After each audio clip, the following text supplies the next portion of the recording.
Thank you. If that's the case in Myanmar, which I never had even thought about it, then what could have been going on in Sri Lanka, or at what we call Ceylon at that time? Because there was a lot of influence in Burma, monks coming from Sri Lanka and influencing Burma, lower or Mon area at that time. And was it suppressed in, do we know anything about Sri Lanka and the Ramayana in Sri Lanka?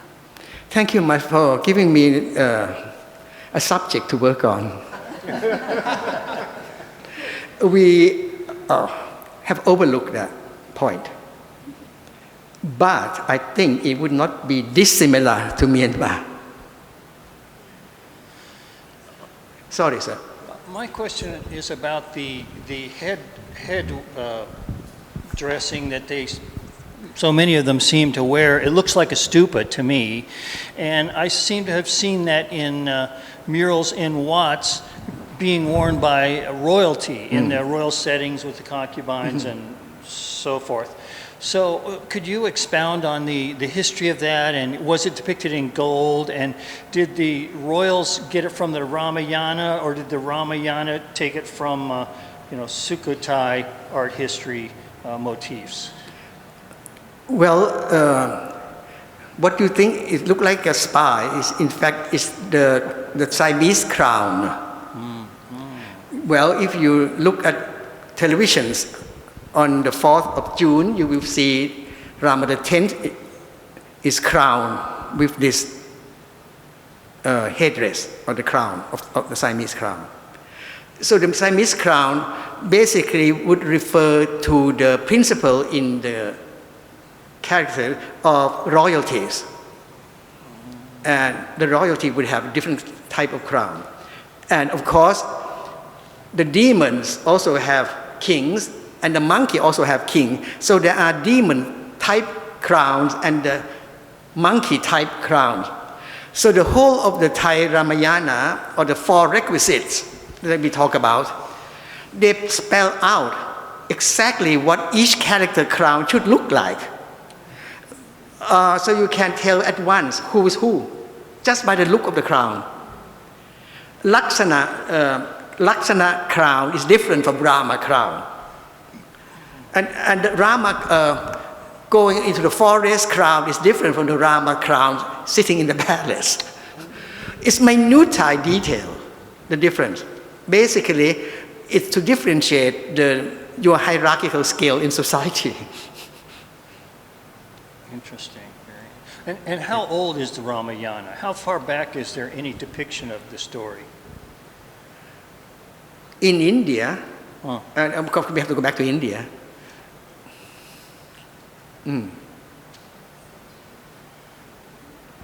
Can somebody help me, please? It's very, very old, isn't it? At least 2,000 absolutely. Years, or...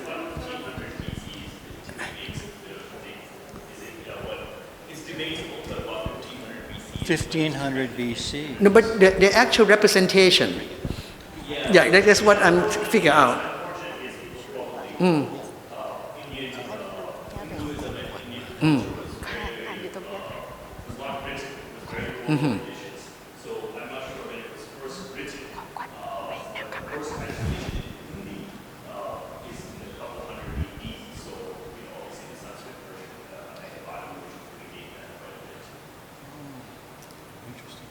Thank you, sir.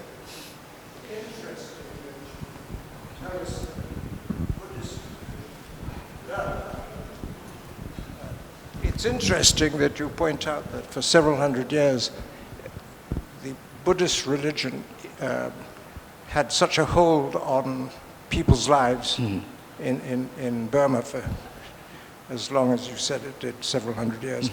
I want to know if there were any Brahmin rituals that were practiced side by side in Burma as it has been in Thailand, in Siam and Thailand for many years.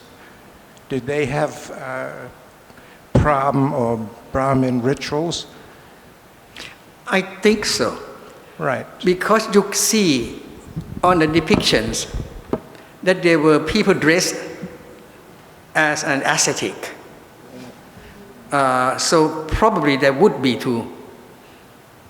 But whether they were called Brahmin, that is another point to investigate. Were they called Brahmin as they were in Thailand?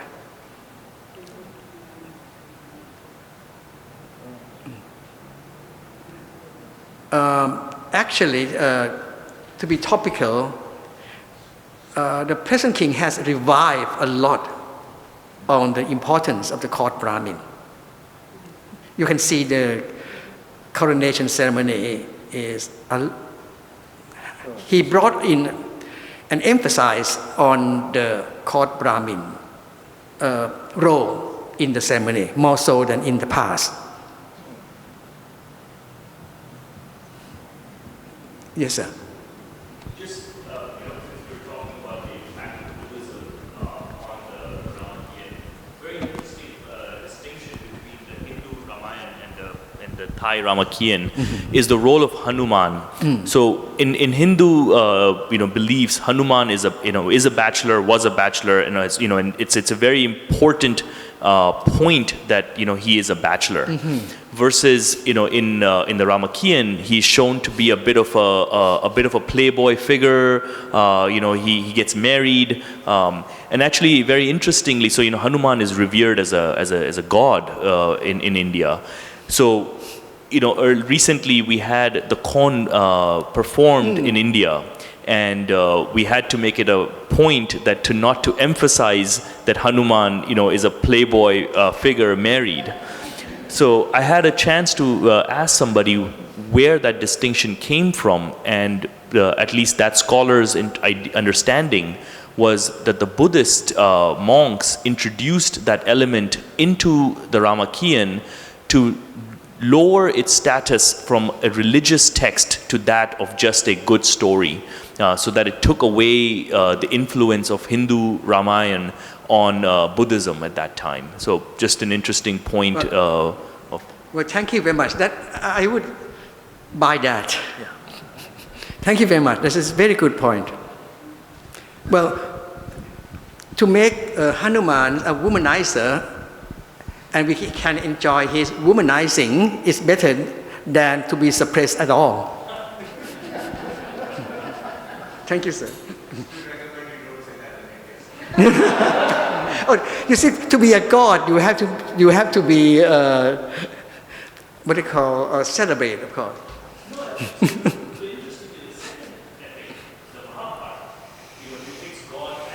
So there's a big switch in the That's a very interesting picture at the temple you're painting. First time when I translated, and Hanuman, as you said, very playboy, and fall in love with Spammacha, Yes. and then Hanuman with son is Hanuman. I didn't know why Hanuman has a tail, but the mermaid. But actually, Hanuman's son with Spammacha, Yes. it became like Sure. yeah. So when I saw it first time on the ceramic, I thought, my goodness, this is quite interesting. So different from Ramayana, right? The Thai way is very, very playful. Yeah. Thank you. Does the crown of Rama have a specific name, and is it always made of gold? Oh yes, because the real crown would have to be made of gold for the king, but in the dance drama, it's of course it's not gold. Now, also you said that before the performance of the Ramayana, it was said that those that attend the performance will be forgiven their sins, something to that effect. So it's like the Christian book of the Revelation says, if you read this book, you'll be blessed. So it was a similar announcement before every presentation? No, that was from the epic itself, not the theatrical performance. Oh, it's within the epic. Yes, it's in the epic itself. Oh. The introduction, that if you read it every day, then you become blessed forever, sort of. Couples. Yes? Did you put your hand up?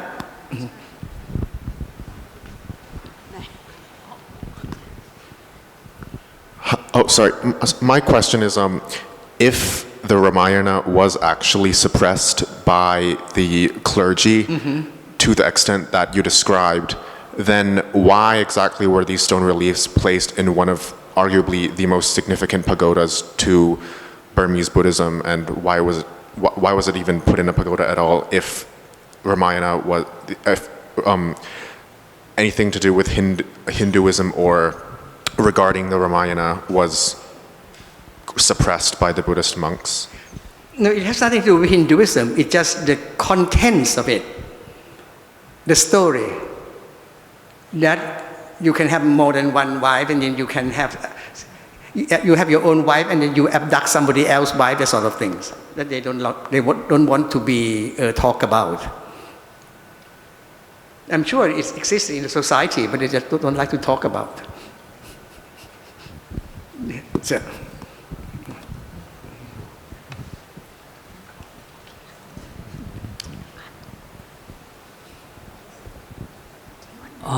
I had a question regarding the Burmese epic itself. When it comes to places within the epic, like say Ayodhya, for example, is there a sense of, do the characters have a sense as to where Ayodhya is? Do they see Ayodhya as a place within Burma itself? Or is it in India? Is it Ayutthaya in Thailand? Or how is that placing kind of described in the Burmese epic? Dawn, please.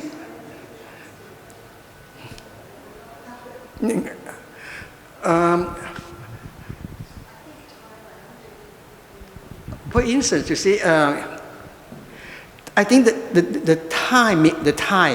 the historical time doesn't come into it.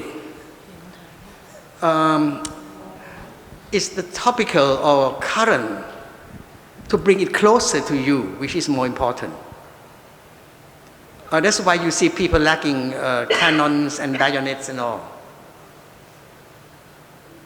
Because they want to make it topical. And to answer your answer, Ayodhya would be, they think would be in Myanmar or in India. I think one has to approach it in a way that the Thai would.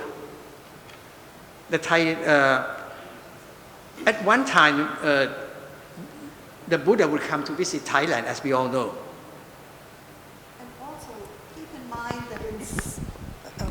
in mind that in 1767, it was the Thais who were in Myanmar teaching the dancing to the performers. So there would have not been a sharp transition. It would have just then been translated into the Myanmar language. But I don't think they would have made a distinction between Siam and Burma. Or Indian. Or India. It was just a very smooth transition with the Thais teaching the Burmese. I think one of the things that seems apparent with this inclusion all of a sudden of Ramayana in Burma is that something we didn't know about the handling of the royalty and the Thais that were captured and brought back into Burma. We went to see the temple that was built where the Thai royalty was kept. And they were in a part of Mandalay where actually it was not well respected. It was a slaughtered area where animals were slaughtered, and it was a garbage dump in the original times where they allowed them to live.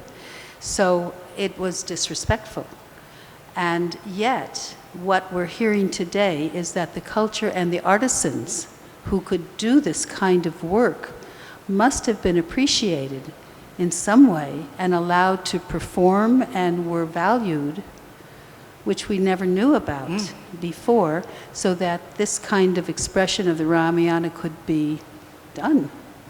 So it tells something more about maybe the way the Thai royalty was treated and respected in some way, even though they were put down for being captured and so forth, they were still valued quite a bit. Never knew that before. The artisans and the dancers were taken into the court. So there was a distinction between those who were prisoners and those who were taken into the court to be used and as teachers. And the artisans who carved and did that work, yeah. Which Is Rāmakien or Ramayana always has to be sponsored by king, right? Kingship. Always teach Rama the first of Ratanakosin period, and kingship somehow started disappear. And he wanted to revive kingship through the Ramayana version. That I was taught. So that's kingship, and then plus Ramayana story is always connected. You must have a king or a queen or prince or somebody to unite the country. You have to have a high and then bit different enemy. So that's kingship always connected with Ramayana or Ramakien. I just have a question. I forgot. When I visited Pagan, is there any Ramayana story in that ceramic? No, nothing. That is Jataka. I mixed up with Jataka. Yes, some are a bit similar. Thank you. No, the modern Thai scholar or the contemporary Thai scholar, I think they read into the Ramayana and story as well as the Buddhist Chakapat or Chakavati concept into Rama the First beginning of Ratanakosin, which I doubt they really do. I don't think they do it, but we read into it from present day perspective, more so than they themselves did. For instance, it very clearly show King Taksin held a Khon performance to welcome the Emperor Buddha. You see, it has nothing to do with glorifying his kingship at all. Except, so the kingship, it has nothing to do with the Ramayana, except that it was a good story to entertain the people in celebration of the Emperor Buddha. So that would show that it's not meant to be used as a state supporting things, a philosopher. It's the modern scholar who try to interpret it that way. Trendy. Sorry, sir. Can we find performances of the Ramayana today in Siam? Is the Ramayana being performed now in Siam, say in the National Theatre or somewhere in Chiang Mai? Do they have the puppet shows, or do they have stage shows, or abbreviated versions of it, or? Is it in Chalerm Krung today? You can today. Oh, good. Can anybody tell him that is still being performed? But you see, unfortunately, where would you look? Through your Google Chalerm Krung Theatre or what? Google Chalerm Krung Theatre. Then you might have, say, when the performance is. Okay. Then please go and see it. No. It's continued traditions. You see, with Ramayana, there's no such thing as contemporary, because everything is as it should be. There's no creativity in it as humanly possible, except for the background and the sceneries. But the dance and the music and the posture, they all have to be genuine. That's the 4 categories that we talk about, the requisites. You have to obey. So when you go to see the Queen Sirikit's performance each year at the National Theatre, or the Cultural Center, the change would be in the background, in the beautiful decorations and how the people move about in the air, that sort of thing. So that people will not be bored. But the music and the drama and the recitations and everything is all original.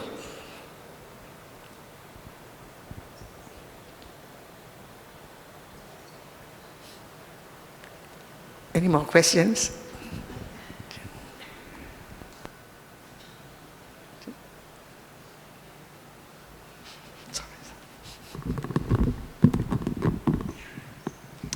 We have tonight here a very enthusiastic, keen, and knowledgeable audience.